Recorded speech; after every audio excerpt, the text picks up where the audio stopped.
Hello, my name is Larry and welcome to our channel here called 956 Studio. And today we're going to be talking about some VA related issues. No one wants to touch this. VA treatment delayed for Iraq vets sick from chemical weapons exposure. Now this article was posted August 21st of 2024, so it's fairly new. And it's written by Kendra Peachy. Well, let me say that. Kendra Peachy Lubin is shown in this 2023 photo with her son, Hunter, at Children's Hospital in Colorado Springs, Colorado. Peachy Lubin became pregnant while serving in Iraq. Her duty involved handling and disposing of abandoned weapons. Her son was born with a rare medical condition that causes intellectual disability, muscle weaknesses, and feeding difficulties, among other challenges. Washington, the Defense Department has identified 400 former service members who experienced possible or probable exposures to chemical weapons during the Iraq War, with the Department of Veterans Affairs to conduct clinical evaluations and offer consultations and treatment, according to the VA officials. Called Vet/Home, the newly formed VA Veterans Exposure Team from Health Outcomes from Military Exposure is expected to facilitate contact tracing, clinical exams for chemical weapons exposure, and medical care for impacted veterans. I'm glad somebody's getting on this.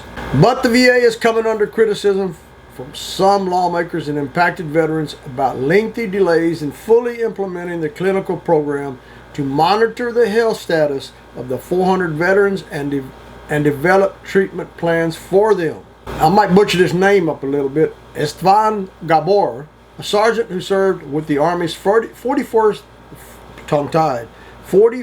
Transportation Company in Iraq, destroying abandoned munitions, said he has struggled to get a medical exam for possible chemical weapons exposure and benefits for Gulf War syndrome.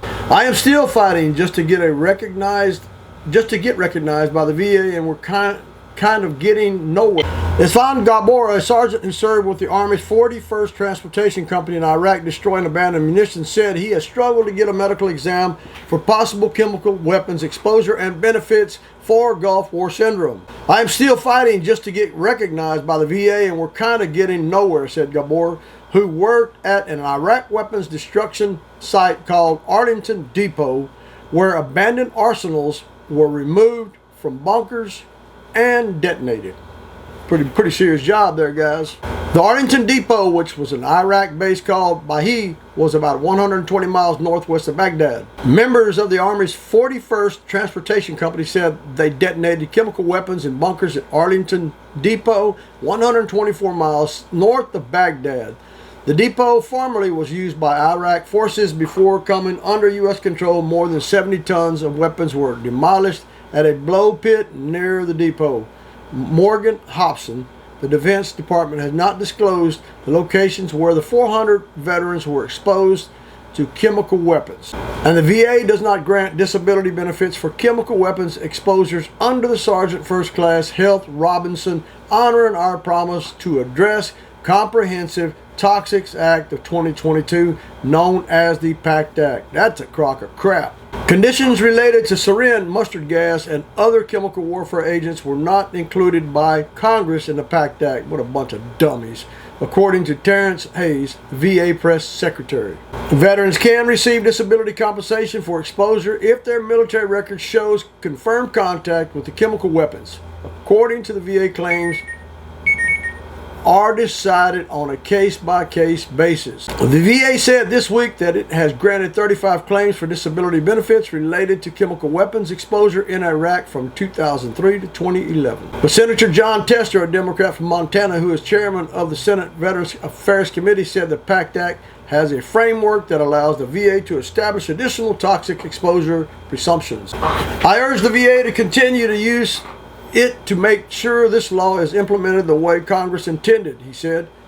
Every veteran exposed to toxins during their military service deserves access to the health care and benefits they earned and were promised. I'm glad we got somebody working for us.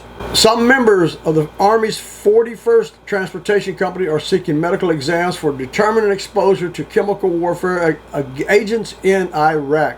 But they said they have encountered roadblocks to obtaining evaluations with the VA and denials for disability benefits for serious health conditions from which they are suffering or believe they have passed on to their children. Now that is a shame, folks. According to the veteran and their advocate. The 41st Transportation Company cleared out abandoned weapons from the Arlington Depot in 2003 and 2004. The location was never identified publicly, but the military as a site that contained abandoned chemical weapons. Gabor said he and fellow service members lost consciousness when they first uncovered a stash of weapons inside a bunker the size of a warehouse. They were not wearing protective gear at the time. That was one of the first things that happened to us. When we went into this bunker and opened it up, everyone passed out, he stated. There was this oily liquid leaking from the rounds. We were like, whoa, something is wrong here. Members evacuated the bunker but returned that evening. Several reported headaches, confusion, shortness of breath, and extreme sweating and salivating after working there, he and others stated. I was touching the weapons, loading them, and taking them to the detonation site. Doing this every day, Gabor said. Morgan Hobson, an Army corporal who served with the 41st Transportation Unit, said he, Gabor, and others raised questions about possible exposure to agents used in chemical weapons that were seen leaking from abandoned tanks and on the ground at the time. Morgan Hobson, an Army corporal who served with the 41st Transportation Company, said he and others raised questions about possible exposure to chemical weapons agents after observing liquid leaking from rounds in the abandoned tanks and on the ground. Members of his unit lost consciousness upon entering a bunker filled with abandoned weapons. He and others said, Morgan Hobson stated, there were no decontamination procedures in place, he said. We were told to get the job done. But this was a secret mission and not to discuss it further with anyone else. Gabor, who was discharged in 2006 after 5 years of service, said he was later diagnosed with an aggressive form of cancer, which was treated. He said his experienced symptoms of a chronic multi-symptom illness, also known as Gulf War syndrome. Gabor said his son, Kevin, who was conceived after his military service ended, was diagnosed with brittle bone disease at birth.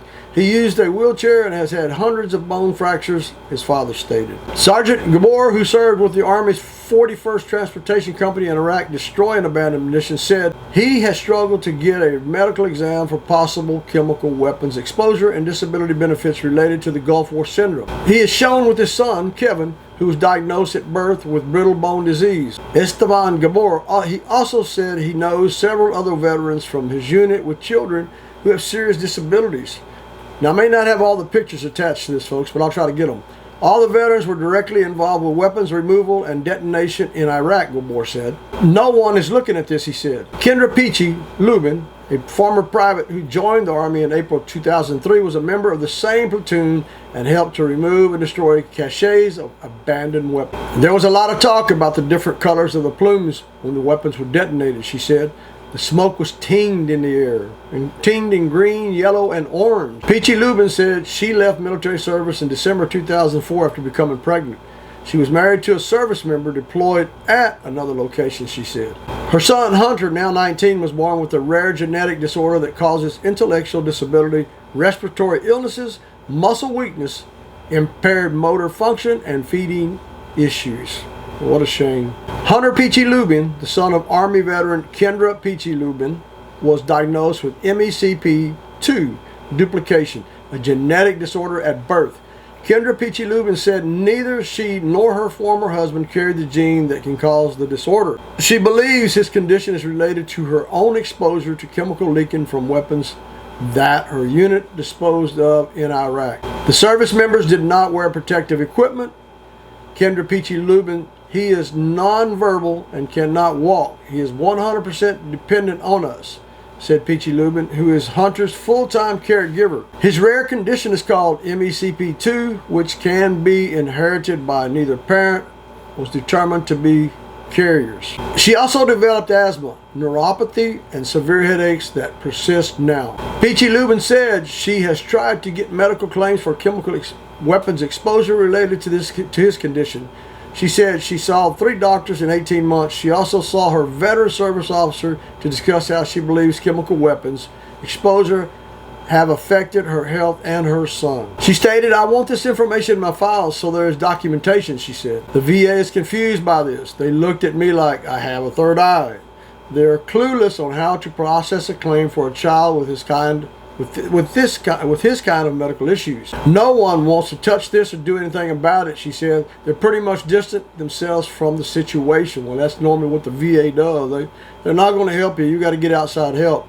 Ms. Lubin said she has not been contacted by the VA for her one-time medical assessment.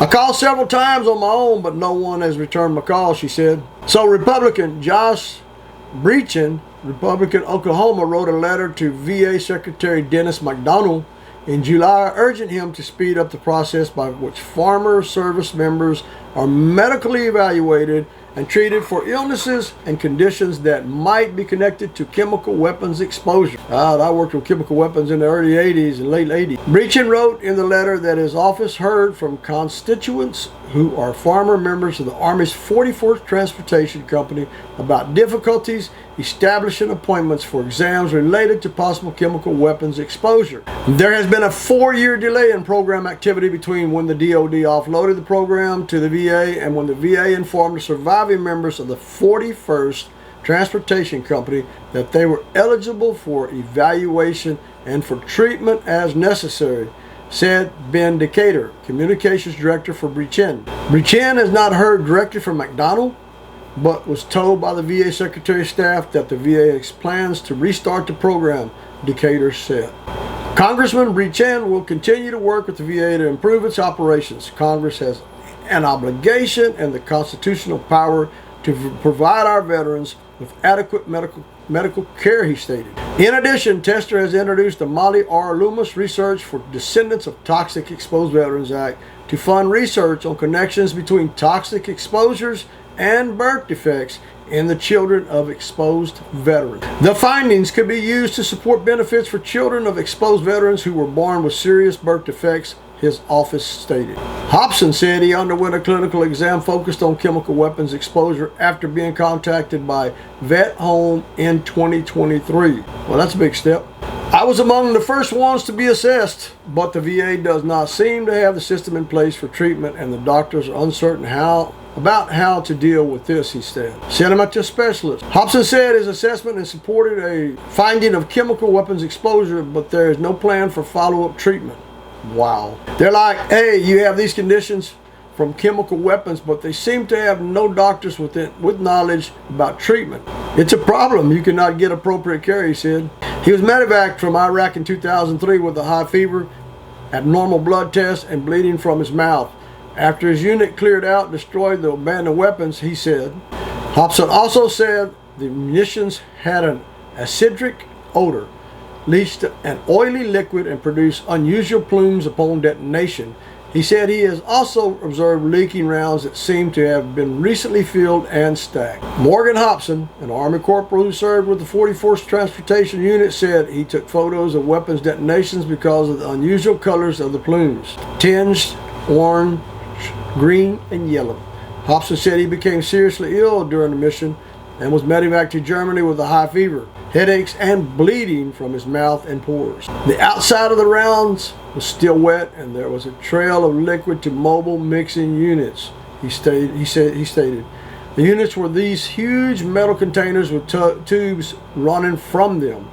They had been emptied out and they were laying on their sides when we found them. Hobson was hospitalized in Germany, suffering from a high fever, confusion, extreme headaches, blistering on his hands and torso, and blood sweat, a rare condition in which an individual's skin seeps blood. After being medically discharged from the service in 2005, Hobson experienced a watershed stroke caused from a sudden drop in blood flow to the brain, he said. He has continued to experience inflammation in different parts of his body that require immediate treatment, but he said he was denied disability benefits related to chemical weapons exposure. What a crock of shit there, guys. The VA needs to get off their butt and take care of these guys. I can wake up in the morning and find that the skin is falling off my hands or have a rash that rapidly spreads throughout my body, and that happens internally too, Hobson stated. Doctors at the VA's War-Related Illness and Injury Study Center explained chemical weapons exposure can cause universal changes in bodily systems, he stated. Gabor said he has never received disability compensation or health care benefits from medical problems related to what he believed was chemical warfare exposure. Gabor said a VA claim he filed in 2023 for disability benefits for Gulf War syndrome has not been acted upon and recently disappeared from his online claim history and records in the VA system. Imagine that. I'm trying to track it down to see what happened, he said. Gabor contacted the VA on his own to schedule a one-time assessment related to chemical weapons exposure after learning about the Vet Home program. He said he feels the issue of potential chemical weapons exposure by former service members during duty in Iraq is being avoided by military officials and the VA. We all know that. The VA is going to try to scramble their way and backtrack everything they can to keep from having to pay disabled veterans. Gabor also believes his son's brittle bone disease, a rare medical condition, is the result of his own chemical weapons exposure. I feel let down by the entire system, especially from a child who has a lifelong untreatable condition. I have a lot of grievances and regrets. This service was something I wanted to do for my country. Well, folks, that pretty much concludes this video. Now, I shared a lot of information there, and hopefully there's not very many more of y'all out there suffering the same problems or issues. It's a shame these 400 veterans are having to fight like hell to get benefits, and it's pretty evident that what has happened to them happened while they was in the military. But as always, you got to fight like a tiger, a tooth, hand, and nail, man, to try to get your benefits, any kind of benefits from the VA. It is a three-ring circus over there, and you have to really, they just put you through the ringer. But guys, if you're one of these guys, don't give up. You know, keep going after it. Get your congressman involved. Get your politicians, local politicians, everybody you can involved. Try to get them to change the system. Our government is becoming a communist country at this time and date. At the time of filming this video, we've got no leadership in this country. We don't have a president. We don't have a vice president. And a new election's coming around, so it's up to you to make a difference in this world. Get out there and vote in November when it's time to vote for a new president. If you don't vote, it doesn't count. Get out there and get the right people in office to help change these VA benefits for us people with disabled or disability. Guys, if I shared any information that's helpful, thumbs up, like, and subscribe. That way we'll put you on the list to see this next video that's coming out. And that will help this video get out there and reach other veterans that might not see it otherwise. We're a small channel, not very big. We don't get much exposure. So if you thumbs up, like, and subscribe, play this video as often as you can, as long as you can, and share it with your buddies and friends, it might get to the right people to help somebody that needs this help desperately. Again, thanks for watching. See you in the next video.